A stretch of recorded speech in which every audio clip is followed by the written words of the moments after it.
What's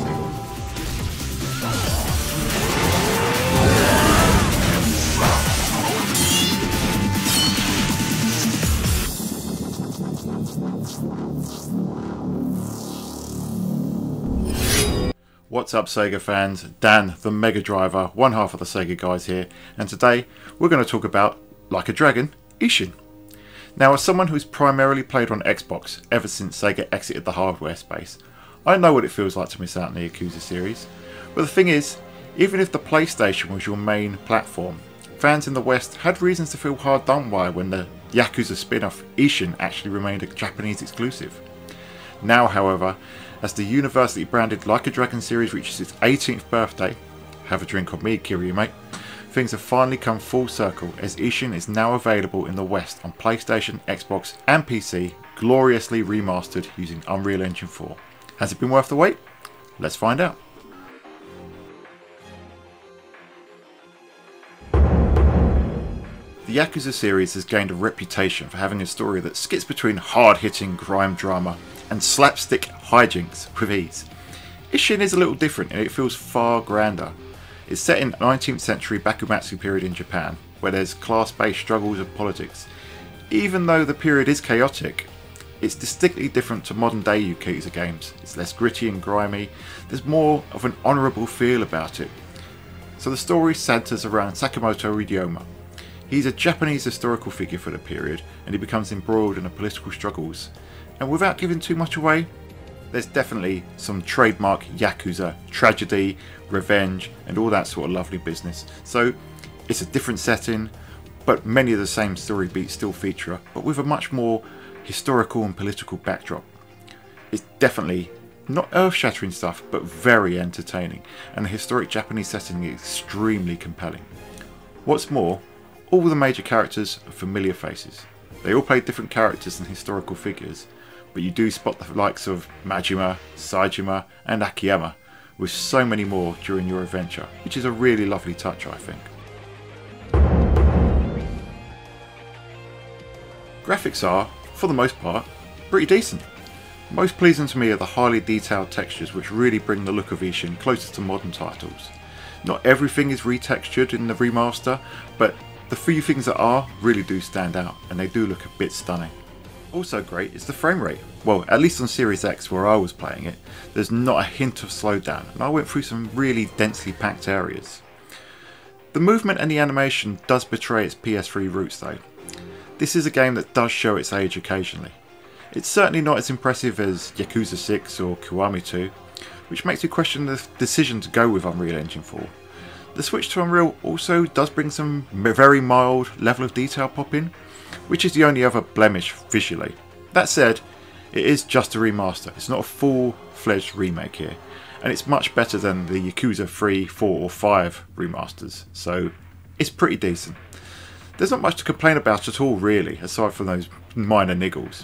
It can actually look really outstanding in these crowded areas, especially at night when you've got the lighting effects, the hustle and the bustle of the crowds and the stores, so at times like that it really is quite lovely to see.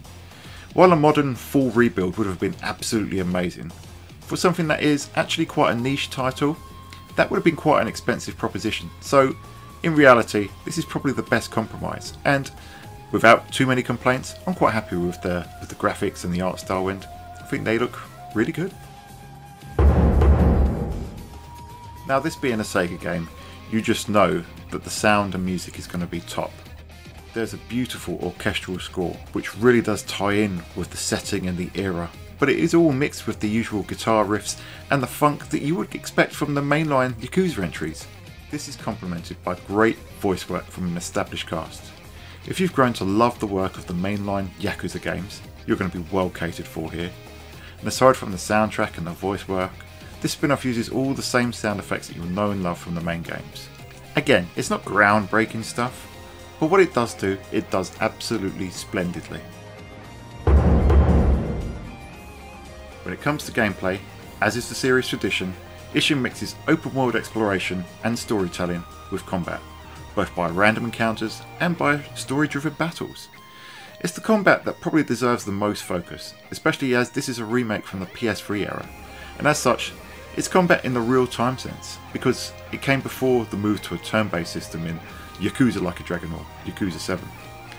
There's 4 styles similar to Yakuza 0, translating to barehanded, sword-wielding, gun-toting, and using both a sword and a pistol at once. To me, they're even more distinct than the 4 styles were in 0, and it's a lot of fun to experiment, mix them up, and just see what sort of wacky closing animations you can get. Sega did give us a taste of the combat in the combat demo, which was released on the 16th of February, and it was something that I actually enjoyed a lot. It's really challenging and satisfying, though the main game actually eases you in a lot more. And with the help of a lot of early tutorials, it does make a lot of sense and things become a lot more manageable, especially as you start to understand how to parry and what style to use for which situation. Now, the combat in 0 was my favourite in the series, and Ishin comes close to matching or even beating it. The only thing that drags it down is that it can feel a little bit too clunky, and again, it's down to its decade-old PlayStation 3 origins. That said, the heft of using a samurai sword or a 19th century pistol does come across really well. It feels like a more realistic, more weighty, yet graceful version of that classic Yakuza combat. It's not perfect, but it's still excellent, and I actually found myself enjoying pretty much every single encounter that I was in because of it. There are a number of minigames too, and they all play out pretty much as you would expect. So overall, Like A Dragon Ishin is extremely satisfying to play, and while it's creaking at the roots, it's still a fantastic experience. So where does that leave us then? While I wasn't able to finish the game since I received my review code, I was able to get a great impression. Like A Dragon Ishin is a fantastic entry to the legendary Yakuza series. While as a remaster, it does show its age on occasion, the core experience is excellent and the improvements are great.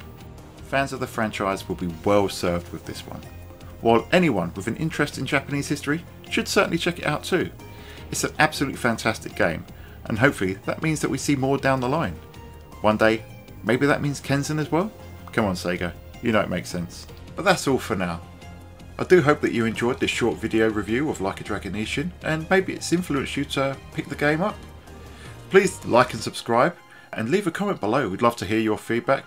Please do get in touch. You can find me on Twitter at swooper_d. You can find James at the Segaholic. You can find the account at SEGAGuys. Until next time, stay retro, stay Sega, and we will see you on the Sega side.